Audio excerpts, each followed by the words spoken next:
ยังอ่ะมันปลาว่ายเอ้ยปลากลาเซียปลาแตงไก่กลาเซียบันเซียตูบุก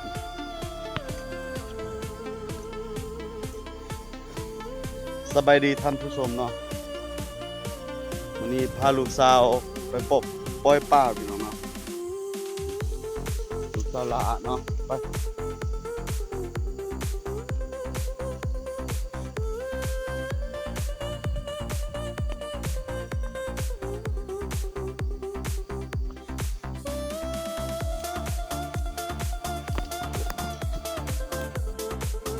นี่ตอนนี้ก็คือฮอดน้องปลาเลยเนาะสิปล่อยปลาพี่น้องเนาะนี่น้องปลาบ่ได้กว้างหรอกพี่น้องเนาะ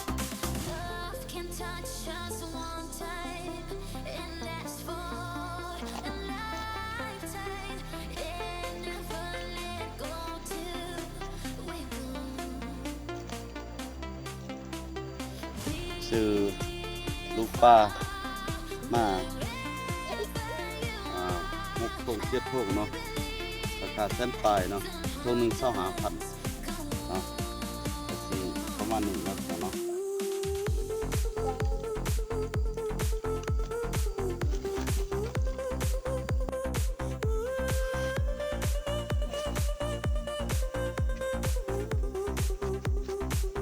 อันนี้สิปล่อยปลาเนาะเรียกหมอใหม่แล้วเนาะ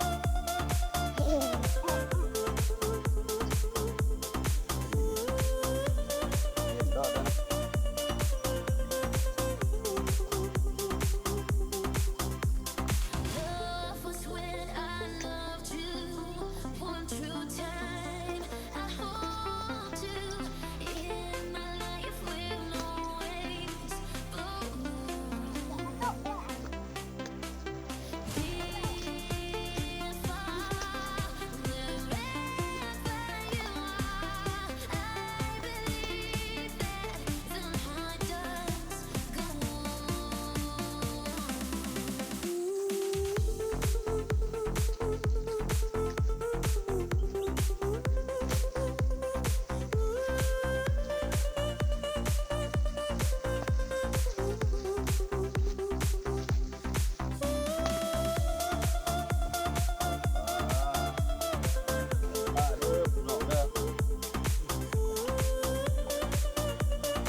ลูกสาวจะปล่อยคือกันแกะบ่เป็นพี่น้อง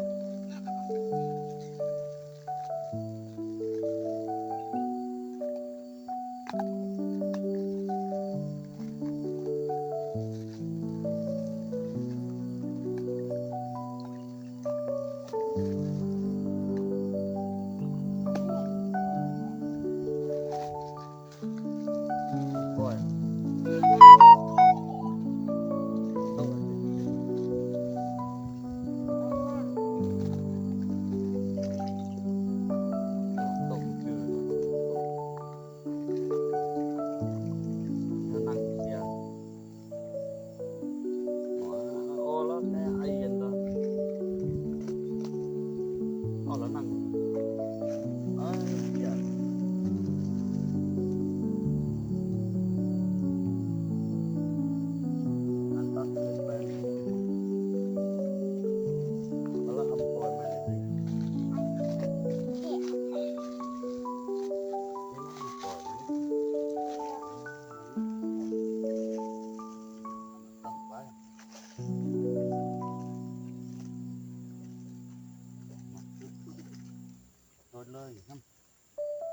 น้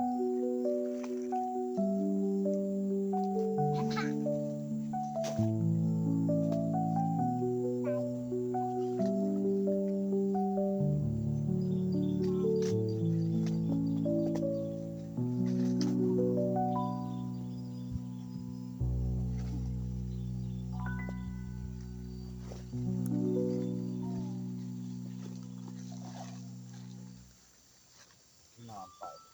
น่ะ ต้ม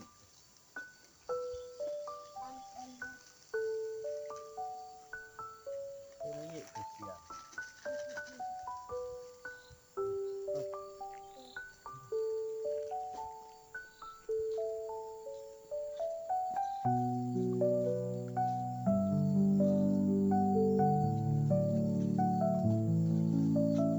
อยากให้ป๊าป๊าของเรา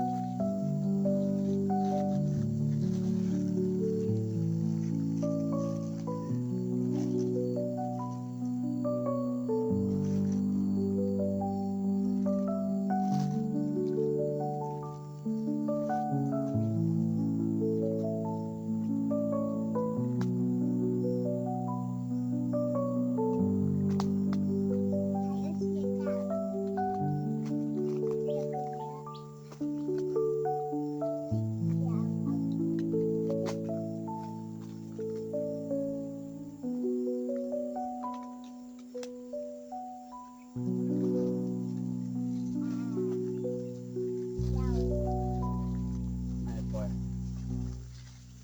ปล่อยแล้วต้ม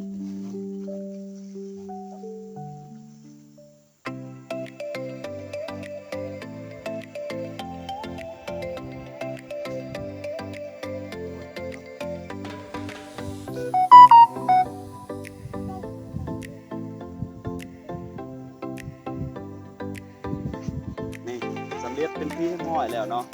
เนาะการปล่อยปลาของเราประมาณนี้เนาะคลิปนี้ก็ชีวิตเท่านี้เด้อพี่น้องเด้อเนาะครับเดี๋ยวผมด้วยลูกสาวขอภาพพี่น้องที่รับชมเนาะกดไลค์กดแชร์ให้แน่เนาะเป็นกำลังใจเราด้วยเนาะบางท่านก็กับลูกสาวของผมกับลูกสาวบ้านกับลูกสาวตุลาเนาะที่นี่เป็นตุลาเนาะเนาะเป็นกำลังใจไม่ได้พี่น้องเด้อเนาะมีอย่างไรเนาะขอกลับเข้ามาสบายดีนะขอบใจนะ